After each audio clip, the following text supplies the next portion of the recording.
Bonjour à tous et bienvenue dans cette review, première review sur la Wii U. Et je commence avec un jeu que j'ai vraiment kiffé. Super Mario 3D World sur cette console grande sœur de la Switch.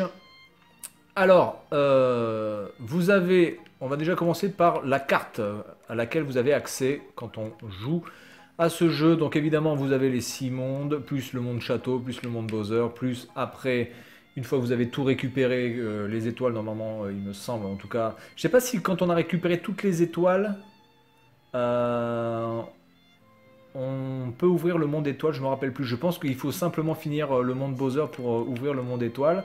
Donc vous avez le monde étoile, une fois que vous avez fini le monde étoile, vous avez le monde champignon, champignon, vous avez le monde fleur. Et quand vous avez, je pense là, récupéré toutes les étoiles, vous pouvez aller au monde couronne, qui est un monde extrêmement compliqué. Alors vous avez que 3 trucs à faire. Bon, il y a un truc qui est assez facile, là, le Captain Toad, qui est assez facile à faire. Mais après, vous avez la route de l'ultime défi qui est franchement chaud. Et les 30 petits défis à faire d'affilée pour récupérer les 30 dernières étoiles. Voilà, donc là, ce que je suis en train de faire pour, on va dire, compléter ma carte du jeu, parce que comme vous pouvez voir, j'ai récupéré toutes les étoiles, j'ai fini tous les niveaux avec le drapeau doré, j'ai récupéré tous les tampons et tout ce que vous voulez. J'essaie de voir s'il y a des mondes que j'ai pas fini avec Mario, et en effet, il y a dans le monde étoile, il y a le monde 5, donc on va y aller de suite. Comme ça, je vais faire tous les niveaux avec Mario et normalement, j'aurai droit au tampon Mario, il me semble. Le monde 5. Alors, vous avez au niveau de la durée de vie, je pense, rien à reprocher à ce jeu. Ce jeu, simplement avec un personnage, puisque vous avez accès à 4 personnages, dont un débloquable, qui est celle-ci. Je ne me rappelle même plus de son prénom. Donc là, on a Daisy, on a Todd, on a Luigi, mais elle, je ne me rappelle plus comment elle s'appelle du tout. Voilà. Symphonie, Harmonie, je crois que c'est Harmonie qu'elle s'appelle. Et donc déjà avec un personnage, vous avez énormément de choses à faire. Alors je peux vous dire que quand vous devez finir le jeu à 100%, et pour le finir vraiment à 100%, vous devez finir tout le jeu avec tous les personnages. Bon là pour moi ça commence à devenir un petit peu n'importe quoi au niveau de la durée de vie, parce que on va dire que ça c'est complètement artificiel pour moi, cette durée de vie. J'appelle pas ça de la durée de vie, vous voyez ce que je veux dire. J'appelle ça une fausse durée de vie. Parce que vous avez simplement à rajouter des personnages et refaire tous les niveaux avec le personnage pour multiplier par 2, par 3, par 4, par 5, pourquoi pas par 10, par 50, la durée de vie. Bon, pour moi, personnellement, pour moi, pour moi c'est bidon. Donc je vais pas considérer la durée de vie de ce jeu par rapport à ça. Je vais considérer la durée de vie du jeu simplement avec un personnage. Alors après, vous pouvez jouer avec le personnage que vous voulez, hein, ça c'est pas vraiment le problème. Mais moi, je joue avec Mario principalement parce que c'est le personnage qui est quand même, pour moi, le plus équilibré de tous les personnages et qui est le plus facile à manier. Voilà. Donc, on est parti sur ce jeu. Bon, il n'y a pas grand chose à reprocher à ce jeu, hein. Honnêtement, moi j'ai pas trouvé grand défaut à ce jeu, sauf un point vraiment qui est crucial pour moi, qui est la caméra. Je trouve que la caméra est vraiment pas bien optimisée et c'est vraiment dommage parce que si on compare par exemple avec des Mario Galaxy où on pouvait quasiment faire ce qu'on voulait avec la caméra, ici on est très limité au niveau de la caméra, on ne peut dévier la caméra que de quelques degrés à chaque fois, on n'a pas vraiment un accès total à ce qu'on voudrait faire au niveau de la caméra et je trouve ça vraiment très très dommageable. Donc du coup ça c'est vraiment pour moi le gros point négatif. Le deuxième point négatif, c'est ce que je vous ai dit, c'est-à-dire la durée de vie artificielle, simplement multipliée par le nombre de personnages jouables pour finir le jeu réellement à 100%. Pour moi, ça c'est bidon, ça me fait penser à Mario Odyssey où il faut récupérer 880 lunes ou 900 lunes. Pour moi, c'est pas de la durée de vie, ça c'est complètement fake. Ensuite, au niveau, du graphisme, puisque là je suis en train de voir ce magnifique écran. Graphiquement, il n'y a pas grand chose à reprocher. Les univers sont variés. Ça manque peut-être de niveau aquatique, mais pour les gens qui me suivent, de toute façon, vous savez très bien que je déteste les niveaux aquatiques, donc j'en ai rien à foutre qu'il n'y en ait pas beaucoup. Il y a des niveaux aquatiques, hein, alors attention, il y a des niveaux aquatiques, mais globalement, il n'y en a vraiment pas beaucoup par rapport à ce qu'on a pu connaître dans certains Mario. Les niveaux aquatiques doivent représenter peut-être au grand maxi 5 niveaux, et encore, je sais même pas. Hein. Honnêtement, je sais même pas si ça représente 5 niveaux. Donc ça c'est le 2, ça c'est le 3, ça c'est le 4, il me faut le 5. Le 5 est là-bas, hop, on y va. Voilà, donc c'est très beau. Il n'y a pas vraiment de monde où on se dit que graphiquement ça ressemble à rien, ils se sont chiés dessus, c'est moche, c'est du copier-coller. Il n'y a pas de clipping, il n'y a quasiment pas de... Enfin, j'ai pas vu de ralentissement au niveau du jeu. Le seul ralentissement qu'on peut avoir à la limite, c'est notre ralentissement que l'on va faire nous-mêmes par le fait que la caméra forcément des fois n'est pas très optimisée. Donc on est obligé de ralentir pour bien appréhender le niveau. Mais au niveau technique, il n'y a absolument rien à redire à ce jeu qui fonctionne de manière totalement fluide. Voilà, il est extrêmement bien optimisé pour ce jeu. Ok, donc ça c'est juste pour une étoile, mais que j'en ai à foutre de ça, moi. Par où faut passer? Par où faut passer? Faut passer par là. Ah, peut-être faut passer par là-bas, du coup. Donc, du coup, je vais passer par là. Hop. Oui, ça va être par là, certainement. Alors, c'est là, tac, là. Ah, non, j'arrive par là. Ben merde alors. Alors peut-être qu'il faut que j'aille en haut. Je vois... Ah si, oui, c'est là-haut. C'est là-haut, il était caché. Eh Léon!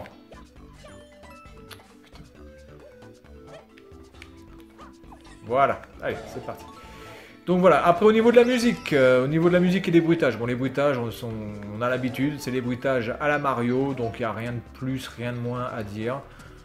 Bon, c'est des bruitages tout à fait courants, c'est bien fait, ça fait mouche. Voilà, c'est tout à fait dans le ton. On peut pas dire que sur ça soit franchement critiquable. La musique pour moi est une musique qui de toute façon, c'est vraiment une musique que je n'aime pas de toute façon à la base. Les musiques de Mario m'ennuie au plus haut point. Alors, je ne dis pas que les musiques sont mauvaises, je dis que je n'aime pas le style de musique. C'est pas la même chose.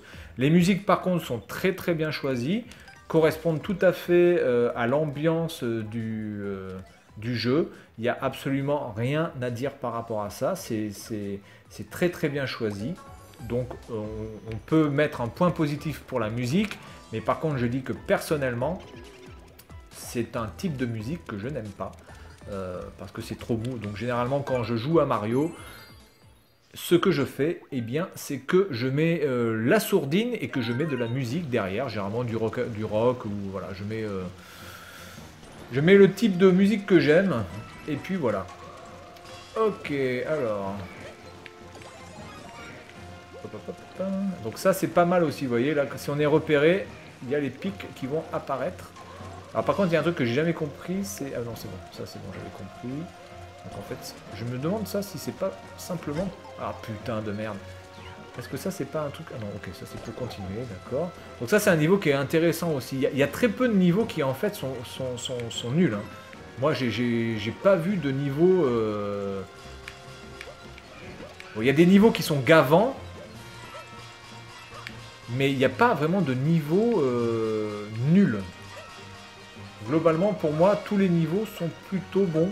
Je peux pas vraiment dire, ah bah tiens, j'ai vu un niveau, là, ce niveau-là, il m'a trop saoulé, c'est vraiment mal fait, c'est vraiment mal branlé. Il y a des niveaux qui sont casse-couilles à faire, mais ils ne sont pas nuls, c'est juste que ça demande un gameplay évidemment plus travaillé et pas de foncer comme un bourrin. Mais dans l'ensemble, il y a très peu de niveaux qui m'ont gavé, voilà. C'est vraiment ah putain, n'importe quoi. C'est vraiment la richesse de ce Mario. Oh putain, j'ai failli faire n'importe quoi. Là, si je m'en sors. Ok.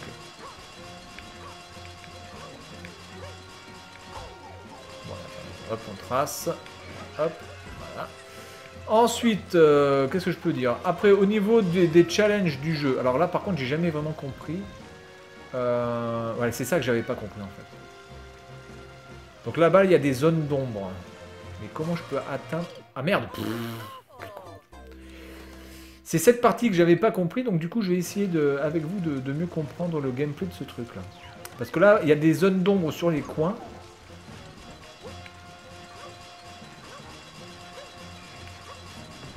Mais putain... Attendez, peut-être que là, je peux récupérer... Voilà, je peux... Ah putain, quel con! Non, c'est bon. Ok. Alors, essayons de voir les choses calmement. Oh putain, c'est pas possible! Putain de tortue de merde. Alors là, regardez. Il y a des zones d'ombre sur les côtés. Donc à la limite, il faudrait que je fasse le tour. La question est... Il faudrait que je chope le côté... Alors voilà, là on est exactement dans le problème. Putain, là on peut voir vraiment comment on peut manier le truc. C'est vraiment chiant. Hein. On n'a pas la caméra libre. Je pense qu'il faudrait que j'aille sur le côté là-bas. Attendez, on va faire comme ça. Ok, là on est bon.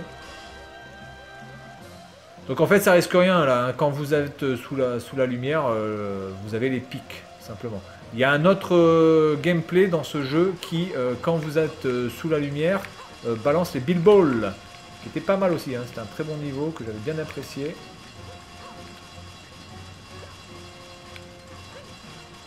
Ah putain, là il faut prendre le bon tempo. Quand vous avez le bon tempo, généralement après ça va. Il faut bien se focaliser sur les pics. Ok, voilà, terminé.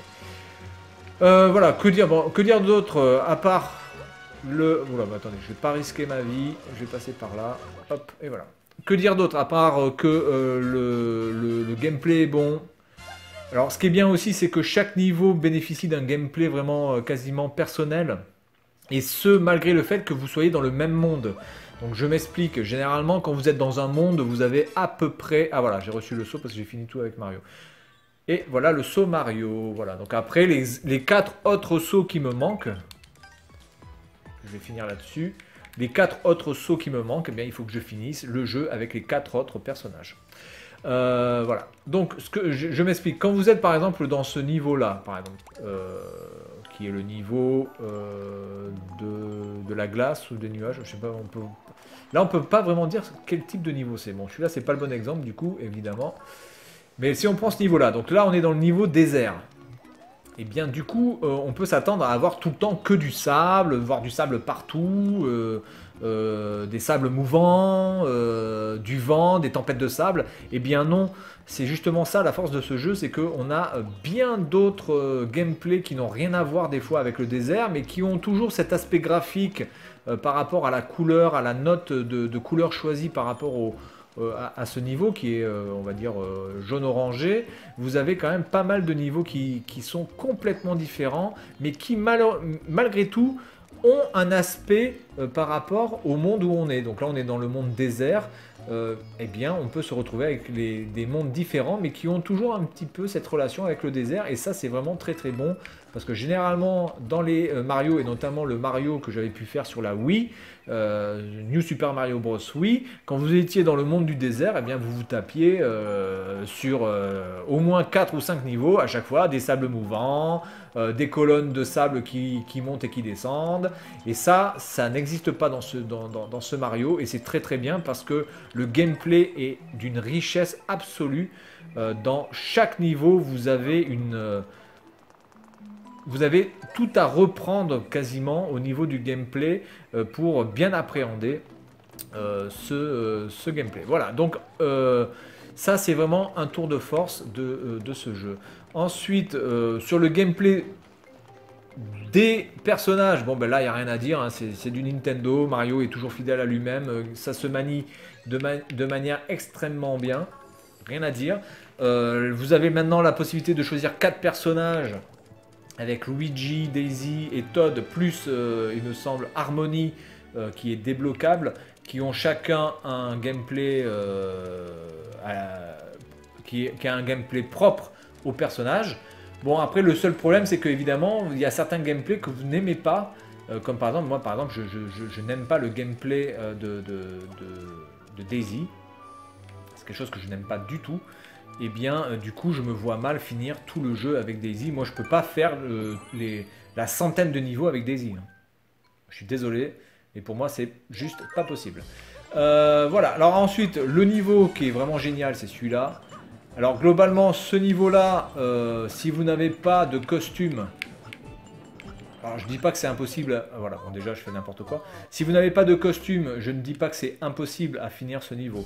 Mais je peux vous dire que le mec qui arrive à finir ce niveau sans aucun costume et sans jamais être touché, moi je dis... Oh putain, j'en ai marre de faire de la merde.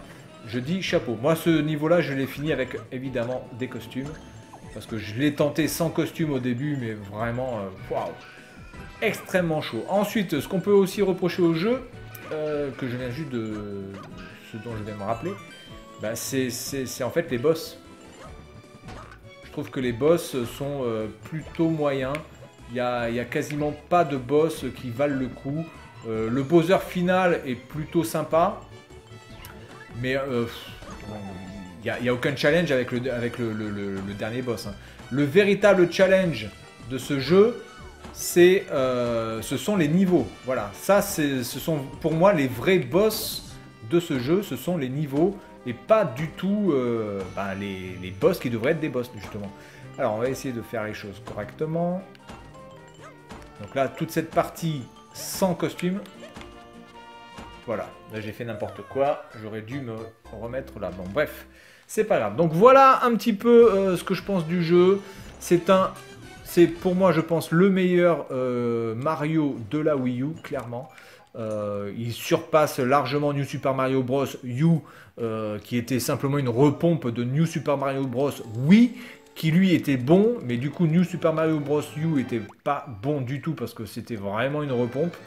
Celui-ci, il est complet, il a énormément de monde et énormément de niveaux différents, un gameplay qui se renouvelle quasiment à chaque niveau. Des challenges très très poussés, notamment dans le monde couronne, qui va à lui seul, qui est quasiment, je pense, le but ultime de ce jeu, c'est vraiment d'ouvrir le monde couronne et de finir le monde couronne. Donc le monde couronne, hein, comme je vous ai montré, moi je l'ai fini aussi. Hein, ça, il est super chaud. Le Captain Toad, il est bon, il n'est pas vraiment très très chaud, hein, ça va. Et puis la maison d'Air dans la maison mystère, ça c'est vraiment aussi sympa à faire. Voilà. Donc c'est tout pour cette review de Mario 3D World sur la Wii U. Et puis moi je vous dis à la prochaine. Salut à tous.